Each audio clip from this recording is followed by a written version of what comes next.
본문 말씀을 통해서 의인에게 복이란 제목으로 하나님의 말씀을 증거하겠습니다. 원인이 있고 결과가 있을 때 얕은 생각으로는 결과에 집중하게 되어 있고, 좀 더 깊은 생각을 하는 사람들은 그 원인을 살피게 되어 있습니다. 오늘 본문에서 의인에게는 복이 있고 악인에게는 화가 있을 것을 말하고 있습니다. 10절에서 너희는 의인에게 복이 있으리라 말하라. 또 11절에서는 악인에게는 화가 있으리니.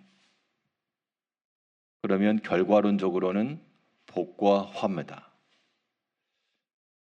그런데 이 복이 누구에게 주어지고 이런 화는 어떠한 자에게 임하는가, 그 원인을 살피는 것이 무엇보다 중요할 것인데요.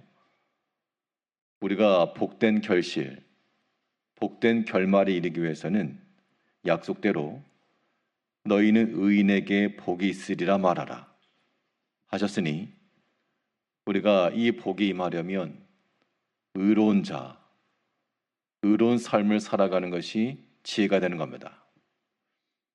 그럼 어떤 삶이 의로운 삶인가? 어떠한 삶들이 하나님의 약속대로 복에 임하게 하겠는가? 오늘 본 말씀을 통해 살펴보게 되면, 먼저 의로운 삶이라고 하는 것은 하나님께 순종하는 겁니다.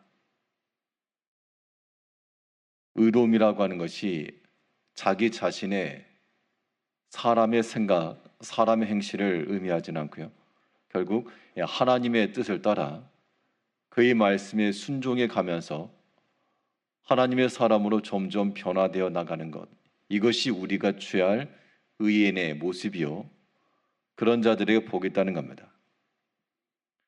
하나님께 순종하고 우리의 언어와 행실이 하나님을 거역지 않아야 되는데, 그런데 이사야가 살아가던 그 시대, 그리고 오늘날 이 시대가 언어와 행실로서 여호와를 거역하는 세대가 되었고, 그 결과로서 악인에게 화가 임한다 그랬습니다.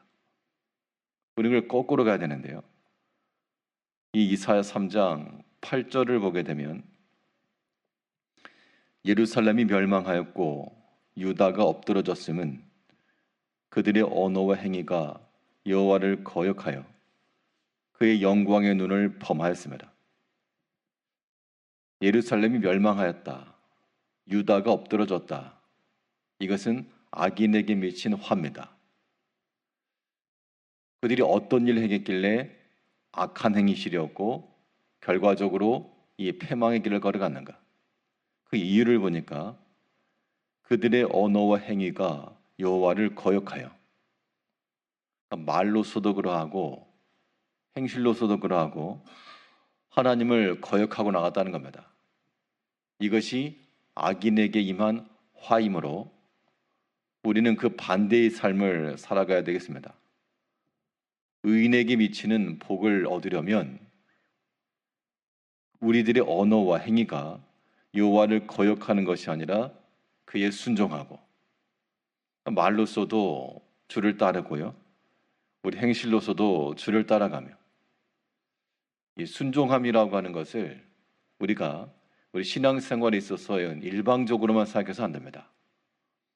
어디까지나 인격적 관계이므로, 하나님과 우리 사이의 관계는 이 인격적 관계이므로 우리가 하나님을 사랑하여 그의 약속의 말씀을 신뢰하고 순종해 나가는 것이 우리의 의가 되는 것처럼, 우리가 하나님 말씀을 기뻐하고 거역하지 않고 나가면 그러한 모습들은 하나님의 보시기에 지극히 아름답고 선하다는 겁니다. 그래서 사람도 자기가 원하는 것, 기뻐하는 것을 볼 때는 즐거움이 있고요, 보고 싶지 않은 것일 때는 눈을 감거나 아예 외면하게 됩니다. 우리의 언어와 행실이 여호와께 순종하면 하나님의 영광의 눈이 우리에게 임하시는 것이고, 그 말과 행위가 여호와를 거역하면 하나님의 눈을 범케 하는 거라 하나님께 외면하신다는 겁니다. 그래 8절을 다시 보면 예루살렘이 멸망하였고 유다가 엎드러졌으면 그들의 언어와 행위가 여호와를 거역하여 그의 영광의 눈을 범하였습니다. 못 보겠다는 겁니다. 하나님께서 너희의 그 말과 행실이 하나님을 거역하고 거스리는 것에 대하여 내가 못 보겠노라. 그런 일들을 자행해 나아갈 때 악인에게 임한 화가 주어진 겁니다. 이제 우리의 모든 신앙적 행위가 하나님의 눈을 즐거움과 기쁨으로 하나님께서 보시기에 참으로 아름답고 사랑스러울 만한 그런 삶을 살아낼 때 그런 자들이 바로 의인에게 복이라고 하는 이런 약속의 말씀이 이루어지는 겁니다. 우리가 무엇보다도 하나님께 힘써 순종하여 우리 언어와 행실이 하나님을 거역하지 않도록 힘써야 되겠고요. 또 어떤 삶이 의로운 삶이 되겠는가? 하나님께 순종하는 것과 함께 하나님께서 우리에게 허락하신 자기의 사람들에게 은혜를 베푸는 것도 의롭게 살아가는 삶의 방식입니다. 하나님께서 우리에게 주신 것을 가지고 자기 혼자만 먹고 사는 건 아니고요. 다른 형제들을 섬길 줄 알며 어려움에 처한 자들을 돌아볼 줄 알고 이것은 하나님께서 우리에게 맡기신 것을 제대로 감당해내는 겁니다. 그런데 이사의 시대나 지금 이 시대나 사람들이 다 자기를 위하고 다른 사람을 돌아보지 않고 어려움과 궁핍함에 처했으나 마음이 다치고 이러한 때를 우리가 따르지 않고 그건 이제 악인에게 미치는 화이고요. 의인의 복이 우리 가운데 임하기 위해서는 하나님께서 우리에게 주신 것을 가지고 힘써 섬길 줄 알며 은혜를 베풀 줄 알아야 됩니다. 그 이스라엘서 당시 사회의 혼란스러움, 어려움이 있을 때 어떤 사람에게 겉옷이 충분해서 너에게 있는 그 풍성함을 가지고 우리를 좀 살피라 했을 때 그 사람이 말하기를 없다. 나는 겉옷도 없고 양식도 없고 아무것도 없다. 라고 하면서 외면하였는데 그것이 바로 그 패망의 길의 전초였다는 겁니다. 이사야 3장 7절 말씀에서는 그날에 그가 소리를 높여 이르기를 나는 고치는 자가 되지 아니하겠노라. 내 집에는 양식도 없고 의복도 없으니 너희는 나를 백성의 통치자로 삼지 말라 하리라. 아무에게나 한 게 아니고 겉옷이 있고 어느 정도 생활을 할 수 있고 돌아볼 만한 여력 있는 사람에게 그 형제들이 간청한 겁니다.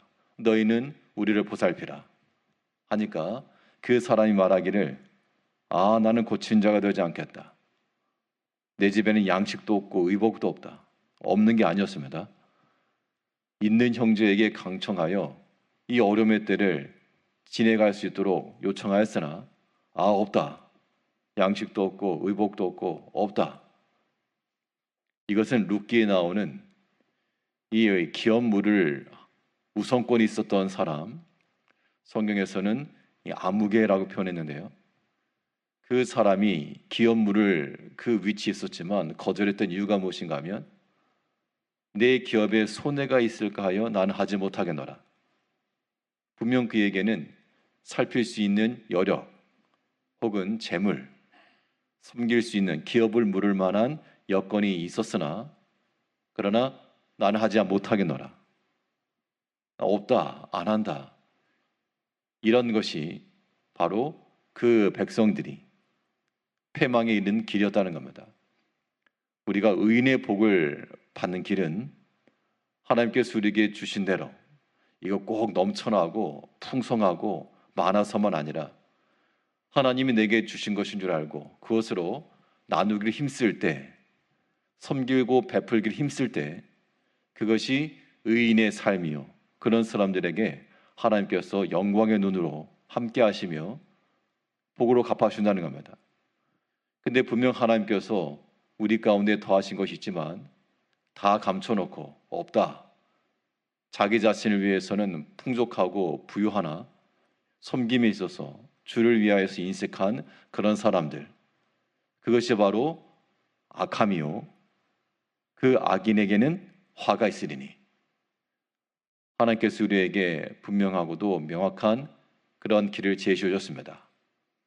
의인에게는 복이 있을 것이라고 약속하였으므로 우리 언어와 행실이 여호와를 거역하지 아니하도록 항상 하나님의 영광의 눈을 축복하지 않는 그런 순종의 삶을 사셔야 되겠고요. 하나님께서 우리에게 주신 것을 가지고 한 달란트를 가지고서라도요, 얼마든지 우리 형제를 돌아볼 줄 알며 하나님의 교회를 살피며 주변들을 섬기는 일에 힘을 써서 하나님이 약속하신 바 의인에게 맺히는 복을 충분히 누리는 우리 모두가 되어야 될 줄 압니다. 기도하겠습니다.